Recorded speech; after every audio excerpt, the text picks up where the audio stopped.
সম্প্রতি বাংলাদেশের অন্তর্বর্তীকালীন সরকারের পক্ষ থেকে জানানো হয়েছিল এবার দুর্গাপূজায় ভারতে কোনো ইলিশ যাবে না। এরপর অবশেষে ২১ সেপ্টেম্বর ভারতে ৩,০০০ টন ইলিশ মাছ রপ্তানির অনুমোদন দিয়েছে বাণিজ্য মন্ত্রণালয়। এক বিজ্ঞপ্তিতে এ সংক্রান্ত আদেশ জারি করা হয়েছে। আদেশে বলা হয়, আসন্ন দুর্গাপূজা উপলক্ষে রপ্তানিকারকদের আবেদনের পরিপ্রেক্ষিতে নির্ধারিত শর্তাবলী পূরণ সাপেক্ষে ৩,০০০ টন ইলিশ মাছ রপ্তানির অনুমোদন দেওয়া হলো।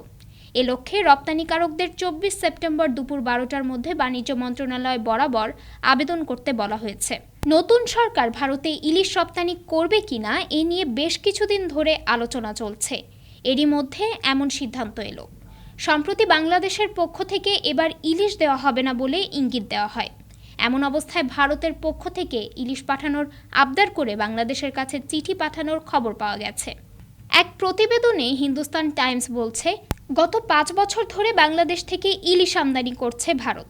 এবারও সে রীতি মেনে ভারতে ইলিশ পাঠানোর জন্য বাংলাদেশ সরকারের উপদেষ্টা তৌহিদ হোসেনের কাছে আবেদন করেছে ফিশ ইম্পোর্টার অ্যাসোসিয়েশন।